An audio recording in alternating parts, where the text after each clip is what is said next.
Hi, welcome. My name is Angelina, and I am a professional K-pop performance critic. And you know what?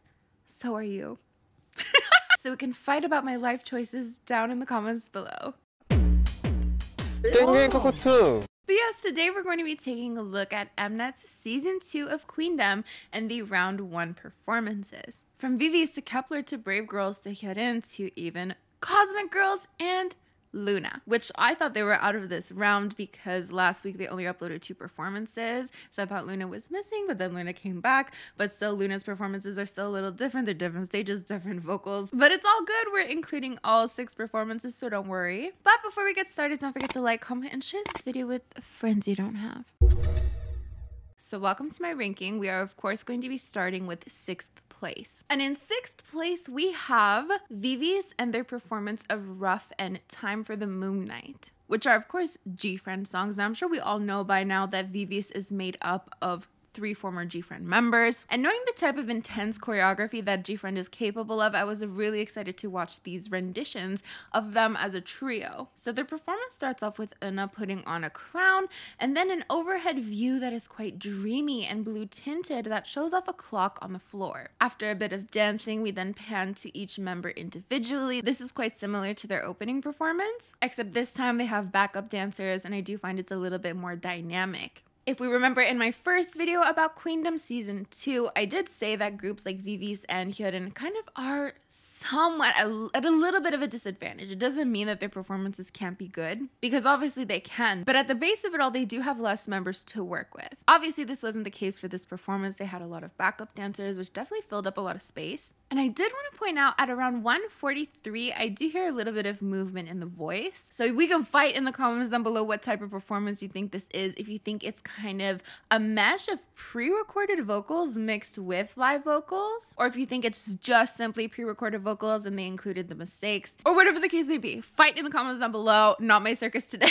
It's kind of something I noticed for a lot of the performances except for Loona. Loona had, completely different set, completely different stage, and I would say completely different way of recording their performance. We'll talk about that later. But for the most part, it did sound kind of like people were doing pre-recorded vocals. However, there were instances where you could hear movement or just feel the rawness as well. So I'm just theorizing that it might be a mix between the two, a mix between, quote unquote pre-recorded live vocals and the idol's live voice mixed in with that in real time, if that makes sense. You know what I mean? But I digress. My point in mentioning this, even though I know it makes me sound paranoid, is that I am really skeptical of K-pop vocals sometimes. And I just feel like they're onto us. As an industry, K-pop is onto our shenanigans when we point out things. Regardless, I did enjoy the sound of the performance. I thought it was quite dreamy. I would say it was quite delicate as a performance. And for me personally, the reason why I ranked it number 6, because, first of all, someone does have to be 6, unfortunately, but also it wasn't the type of stage presence that I'm usually drawn to. I just wasn't totally feeling their energy. I feel like their faces were more,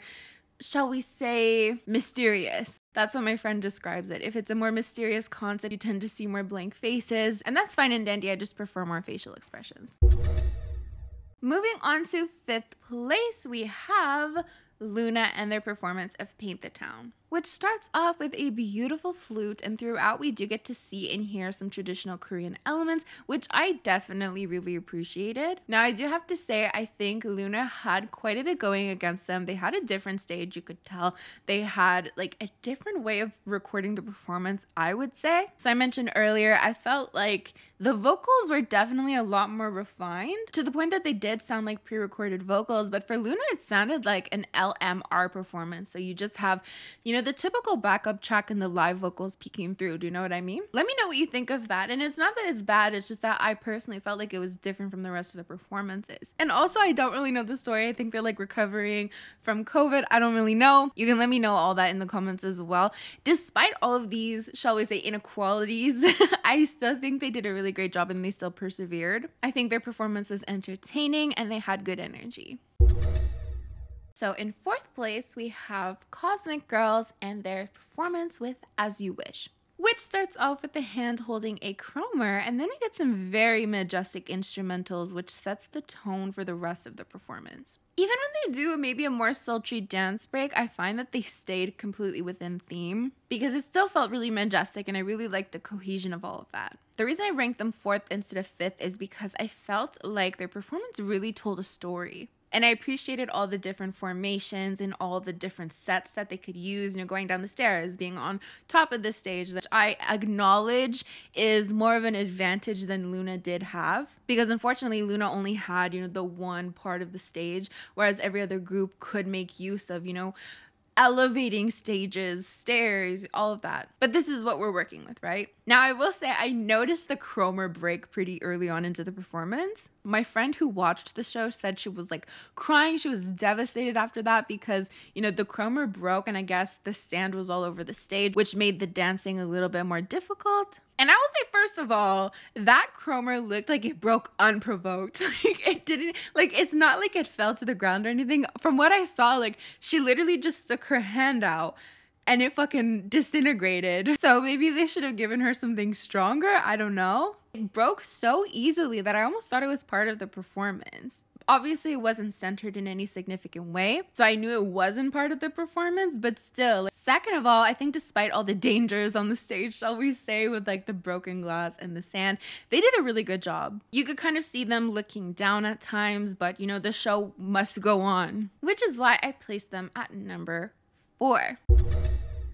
Now, for our number 3 spot, we have Kepler and their performance of Wadada. So this performance starts off with a 7-member centipede at the bottom of the stage with 2 members up top in front of a fake sun that descends in a really cool manner. Now, the instrumental was pretty on theme. I would describe Kepler's entire lore, their debut, their lore as, an extraterrestrial theme. Kepler being a fucking astrophysicist, astrologist. But it's also the name of a planet, and we got these little robotic themed instrumentals. I also really liked the way in which they changed the choreography, because we have to understand, okay, Kepler have already been performing Wadada, have already been performing it on music shows, on award shows, the whole shebang. So that paired with the fact that literally they debuted almost yesterday, I think it was really nice and refreshing to see a different take on the choreography, a different take on the instrumentals. It gave a special feel to a song that was otherwise performed quite often and quite recently, right? We also got to see a really cool dance break, and that's the thing about Kepler, I'm going to say. The reason why I ranked Kepler in number 3 instead of number 4 is because they managed to keep my interest with very little outside help. So Kepler, they were alone. They were just 9 members. Were they? They didn't have any backup dancers, did they? I don't remember any backup dancers. Rather than having necessarily a storyline, I think the interest with this Kepler performance is really their energy, their crisp dance moves, the freshness that they bring to this. Because the performance was very heavily dance-based, and luckily for them, they're really good at that. I think they just have really great energy. Their moves reflect that, and they were able to keep my interest just alone, just them, with no external factors helping them. And I really appreciated that, which is why they rank number 3. Now, between 2nd and 1st place, honestly, I feel like both performances are almost on exactly the same level. There are a couple of distinctions that really push number 1 to number 1. But in 2nd place, we have Hyolyn's Touch My Body. So of course, this was originally a Sistar song from 2014. And shall we say, it is a very iconic K-pop summer song. And it's interesting, it's not to say that Hyolyn on her own doesn't have very iconic songs, but I did think it was a really fun and interesting choice to do Touch My Body. So the performance starts off with a tropical theme, and we have imagery of greenery, and we have some bird sounds, chirp chirp. The instrumental is quite vibey and intriguing, with her in the center of it all, before the performance gets more upbeat and we get into the killing point of the song, which is of course the quirky butt dance. Little anecdote, when I was a lot younger when this came out, I saw that butt dance and I literally remember thinking, Like, that's not cool. Like, who decided to put that into the choreography? I thought it looked ridiculous. And then someone just explained it to me, like, it's supposed to just be fun. Like, you're thinking too much into it. And from that point on, I really, like,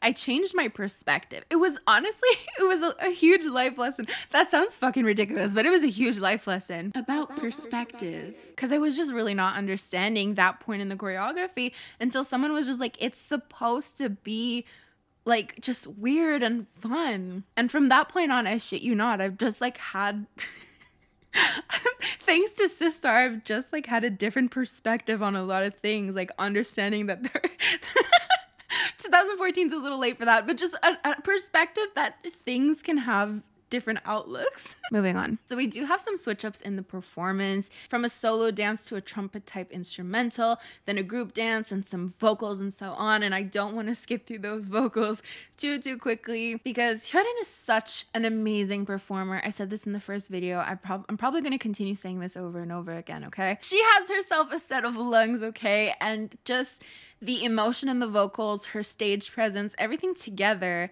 just makes this so much fun to watch. Like, you just can't help but feeling a certain way when you hear her singing. So I think this was, of course, a very stellar performance. The reason I ranked it number 2 and not number 3 is because I think, you know, you can have a technically good performance, great facial expressions, some nice vocals, great energy, but there are aspects that really bring you over the edge of having a technically good performance, and that is the emotional aspect, how you emotionally connect with an audience. And I think that is definitely through vocals, for me anyways. Just the vocals paired with the stage presence really make this like a well-rounded performance. And if she's not on your radar by now, I think she definitely should be, which is why she ranks in our number 2 spot. Now we have the number 1 spot, which is My Home Sweet Home. Only cool people know that reference. So of course we have Brave Girls with Chimataram and Roland.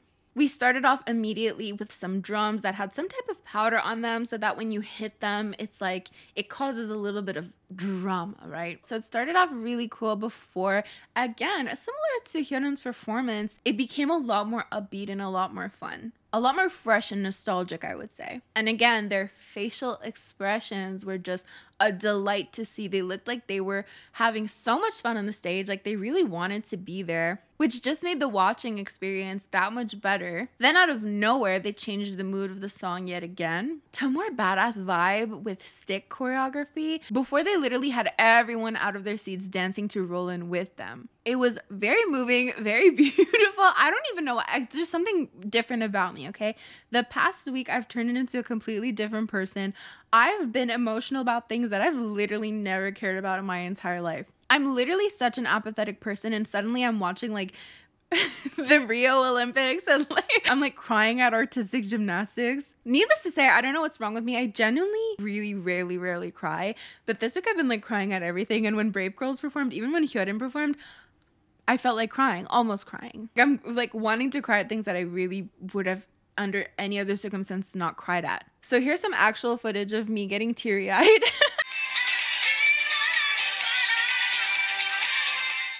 So here's the thing. Why did I rank Brave Girls number 1 instead of number 2? So technically, everything I'm saying about Brave Girls' performance, I could exactly say the same thing about Hyolyn's performance. The energy is incredible. The raw vocals are stunning. They are a joy to watch on stage. However, I will say I did find that Brave Girls' performance was just ever so slightly more entertaining for me. I feel like there wasn't really one singular part of the performance where I even slightly lost interest at all. It was all very consistently interesting, which is why they made it to this number 1 spot.